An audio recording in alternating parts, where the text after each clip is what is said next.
Cada 24 de marzo, fecha del último golpe militar en Argentina, en 1976, tiene un significado distinto para cada uno de nosotros. Es el Día Nacional de la Memoria por la Verdad y la Justicia, en homenaje a las víctimas de la dictadura militar. Entre ellas los deudos, aquellos que, como Graciela Fernández Meijide, perdieron un familiar en esa trama aciaga, nefasta, que incorporó la palabra desaparecido en el léxico internacional. Y no flaquearon en el esfuerzo por dar con el paradero de ese familiar. En plan de homenaje, CADAL instituyó este año, en su 20º aniversario, el premio Graciela Fernández Meijide a la defensa de los derechos humanos, un reconocimiento a una madre que en esa locura desenfrenada perdió a un hijo adolescente, Pablo, e hizo suyo el dolor ajeno, el de otros parientes de desaparecidos que buscaron bajo cielo y tierra una respuesta. Graciela formó parte de la Asamblea Permanente por los Derechos Humanos, participó de las rondas de las Madres de Plaza de Mayo. Cuando el primer presidente de la democracia, Raúl Alfonsín, creó la Comisión Nacional sobre la Desaparición de Personas, la CONADEP, se incorporó como secretaria de denuncias, dedicó años y años a recibir denuncias de casos similares al suyo y recolectar pruebas para llevarlos a la justicia. Y así llegó el memorable juicio a las juntas militares, un ejemplo para los derechos humanos en todo el mundo. Luego se desempeñó como diputada, senadora, convencional para la reforma constitucional de 1994, precandidata a presidenta de la Nación en 1999, candidata a gobernadora de la provincia de Buenos Aires también en esos años, y miembro del gabinete del presidente Fernando de la Rúa. Y bajó la cortina política. Graciela, ¿por qué bajaste la cortina política? La política partidaria. Me alejé de la política partidaria. En realidad, la política difícilmente se abandona una vez que uno la transita, y sobre todo con una militancia muy convencida de aquello que estábamos haciendo, ¿no? Más allá de los errores que hayamos cometido. Y por eso estoy cerca de CADAL, por eso presidí 2 veces el Club Político Argentino, que se formó en 2008, y por eso también pertenezco a FADER, que es una organización que mira cómo funciona la democracia y el tema de derechos humanos en América Latina. Es decir, ese tema a mí me sigue preocupando. Y también me sigue preocupando, y sobre todas las cosas, Jorge, la calidad de democracia que nosotros podamos tener. Hoy tenemos una democracia de instituciones débiles, desgraciadamente. ¿Qué significa el 24 de marzo para vos? Para mí es una fecha nefasta. Los argentinos tenemos la costumbre, somos de memoria necrológica, de recordar los peores momentos, no los mejores. Para mí, el Día de los Derechos Humanos es el 10 de diciembre, y Alfonsín lo eligió para jurar una vez recuperada la democracia, por eso, y después quedó. Pero con todo, el 24 de marzo era una fecha en la que, antes que ocurriera, yo había discutido mucho y con muchos amigos, y amigos de izquierda, que sostenían que Videla era democrático, que no se bancaba en el gobierno de Isabelita, y que ignoraban lo que había pasado en Chile.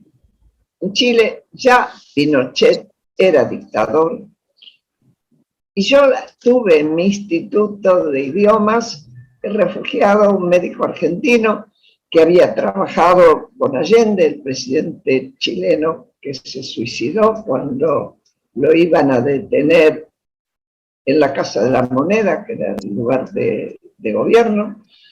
Y ese médico me contó en detalle lo que había pasado por decisión de Pinochet en Chile.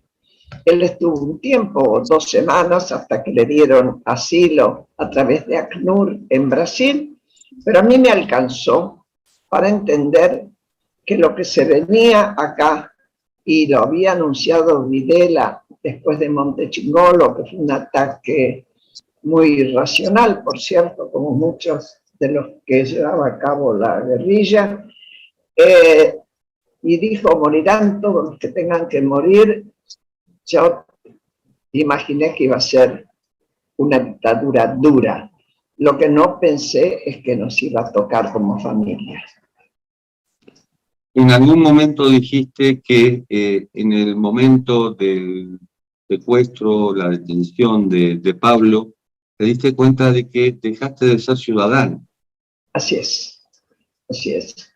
Que cuando se instala una dictadura, todos dejan de ser ciudadanos, porque los que no les toca el horror podrán seguir casándose, seguir funcionando la justicia para ellos, pero lo que no van a poder es pensar libremente, leer lo que quieran, tener diarios que escriban con libertad y pensar libremente sin temer ser perseguido por sus pensamientos. Eso, por lo menos. Por lo peor, es que se puede ser perseguido por pertenecer a un centro de estudiantes, que fue el caso de mi hijo, por ejemplo. ¿Cómo ha evolucionado desde los 80, desde la CONADEP, el juicio de las juntas, hasta el presente la política de derechos humanos en Argentina? Bueno, uno podría mirar los gobiernos que existieron de entonces acá y deberíamos decir honestamente que en líneas generales no se violaron los derechos humanos. Es decir, no hay persecución política, aunque pueda haber a través de pautas publicitarias más dinero para tal programa o para tal audición, etcétera. Eso puede ser. Pero yo no puedo hablar de persecución política ni siquiera cuando desapareció una persona que tenía que dar testimonio contra Echecolatz, el jefe de la policía de la provincia de Buenos Aires, durante el gobierno de Néstor Kirchner. Néstor Kirchner le tenía, perdón, Julio López. Néstor Kirchner le tenía mucho miedo a que en su gobierno hubiera cualquier acto de represión, etc. El propio Duhalde,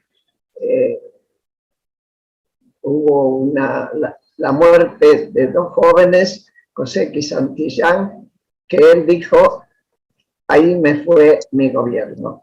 Es decir, desde entonces acá uno puede decir que ninguno de los gobiernos violó los derechos humanos.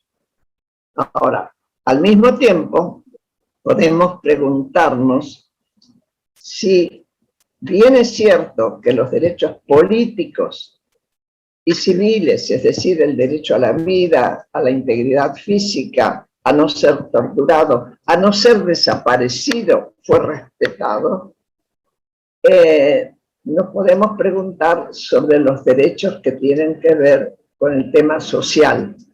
Hoy tenemos una pobreza de casi el 40% de la población, es mucho. Y ahí yo diría, si bien no puedo hablar de violación, podría decir, no hubo buen cuidado del gobierno ni buena gestión como para evitar llegar a esta barbaridad de pobres. Y frente a esta barbaridad de pobres, frente, bueno, también al crecimiento de la indigencia, la desigualdad, el mal humor social, la división de las organizaciones de derechos humanos, ¿a qué la atribuyes? Primero porque en general, en todas partes, cuando el tema, lo que son las organizaciones testimoniales, que yo llamo, por ejemplo, el caso de madres, de abuelas, en sí mismo, desde su comienzo, son muy exclusivas, porque no es madres y sobrinos y tíos y qué sé yo, eres madre, para pertenecer a madres había que ser madre de un desaparecido. Y lo mismo es el caso de abuelas, no así de la organización que se llamó Familiares, que fue más amplia. Naturalmente, y hasta yo diría por una cuestión biológica, tienden a desaparecer. Les es muy difícil transformarse en otra cosa. Tanto es así que cuando Eve vivía y presidía Madres, y una vez que se reinició el tema de la justicia en el gobierno de Kirchner, se quedó sin tema para demandar. Estaba demandando, queremos justicia, y la justicia empezaba de nuevo a funcionar en ese sentido. Abolidas las leyes de punto final y obediencia de vida y los indultos de Menem, ¿no? Por lo tanto, le dieron para hacer viviendas. Yo ahí ni siquiera la puedo culpar a Eve, porque yo creo que se mareó. La culpa es de quien le otorga semejante cantidad de dinero y semejante responsabilidad a una persona que en su vida había organizado o dirigido algo de construcción de paredes. Por lo tanto, todo eso fue un desastre. Yo creo que yo atribuyo el acercamiento, sobre todo de los organismos testimoniales, a los Kirchner por haber reanudado los juicios y después porque quedaron enganchados. Y ahí es donde cometieron un grave error. Dejaron de ser organización no gubernamental. Una organización no gubernamental está para observar qué es lo que hacen los partidos que están gobernando, o el partido que está gobernando, o la alianza que está gobernando. Y criticar desde ahí, observar y denunciar si se están violando los derechos humanos. Al quedar presa y ser como una especie de facción del kirchnerismo, las organizaciones de derechos humanos perdieron su razón de ser. Hay una cooptación que más allá de la ayuda económica que haya recibido, también roza el límite del fanatismo. Sí, es así. Es así. No es tan difícil caer en el fanatismo, sobre todo cuando es mucho y no se discute. Yo ingresé en la Asamblea Permanente por los Derechos Humanos por una sola razón. Es porque había gente involucrada en ella que no tenía desaparecidos, que estaba ahí por sus convicciones, por sus principios. Así estaba Monseñor de Nevares, el cura Enzo Giustosi, Alfredo Bravo, socialista, Alicia Moró de Justo, Alfonsín, Oscar Allende. Eso a mí me daba la posibilidad de discutir y de escuchar voces diferentes, y voces que no me dejaban encerrada en mi propio dolor, que era el estar solamente entre las madres. Hoy ves un escenario que al menos se pueda parecer en Argentina a aquel escenario de diálogo y de disenso. ¿A cuál? ¿Al de la Asamblea Permanente? Claro, me hablabas de Oscar Allende, me hablabas de Alfonsín, me hablabas de Duhalde, me hablabas de sacerdotes. Sí, bueno, pero un momentito, una cosa era durante la dictadura. Duhalde no estuvo durante la dictadura, Duhalde estuvo después, tuvo importancia después del gobierno y del fracaso del gobierno de la Alianza, que pasaron muchos años. No, lo que yo te hablo es de gente que se preocupaba por el tema de derechos humanos, que se había reunido ya antes del 76, en el 75, cuando aparecieron las 3A, y sobre todo cuando después de la muerte de Perón fue festival de sangre horrible, donde además dejaban los cuerpos en la calle para producir terror.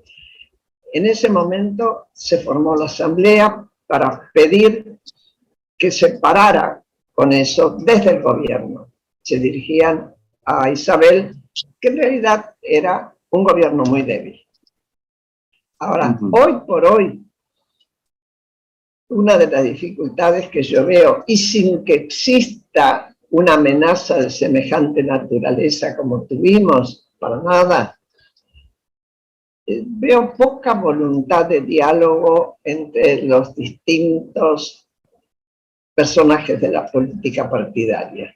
Muy poca voluntad de diálogo, incluso al interior de las propias alianzas, tanto del Frente de Todos como de Juntos por el Cambio. Les cuesta dialogar para tomar medidas que tengan que ver con lo que la sociedad está demandando. Son más intensas las internas dentro de las coaliciones que de coalición contra coalición, como corresponde. Por ahora sí, por ahora sí, por ahora sí, creo. ¿Sos optimista, Graciela? Soy una escéptica esperanzada. Antes te hubiera dicho sí rotundamente. Hoy soy una... La inteligencia me enseña a ser escéptica, pero al mismo tiempo la voluntad, diría Gramsci, me lleva a tener esperanzas. Bueno, pero Gramsci también decía que para que nazca algo nuevo tiene que morir algo viejo. Aquí podemos llegar a eso. Yo creo que va a morir, y creo que va a morir. Fíjate vos una cosa, Jorge. La consigna actual que va a exhibir Cristina de Kirchner, justamente para recordar el 24 de marzo, es una consigna que era válida cuando se reclamaba que Perón volviera y estaba en España. Luche y vuelve. Es antiquísima. Cristina no tiene que volver de ningún lado. Cristina no está proscripta, Perón sí estaba proscripto. Y está proscripta la gente que Daniel Ortega echó de Nicaragua, porque no la deja entrar. Pero en este caso, Cristina solo tiene una condena en primera instancia, tienen que completarse las instancias hasta llegar a la Corte Suprema y puede presentarse para cualquier cargo. Están mintiendo. Entonces, adentro de ese frente se elige una consigna mentirosa. Graciela, ¿qué significa que el premio, este premio de Cadal, lleve tu nombre? Para mí fue un orgullo, no me lo esperaba. No voy a decir no me lo merezco, no voy a entrar en esa discusión. Es seguro que hay muchos que se lo merecen más que yo, pero lo voy a seguir agradeciendo y trato de honrarlo por el tiempo que me queda. No te olvides, Jorge, que yo ya cumplí hace un mes 92 años. Son muchos años. Se te ve muy bien para tus 92 y celebramos, por supuesto, que este premio lleve tu nombre. Graciela, ha sido un placer. Muchísimas gracias. Para mí también. Gracias a vos. Y esto ha sido Cuarto de Hora, el programa de Cadal TV, hoy con Graciela Fernández Meijin. Nos reencontramos en la próxima.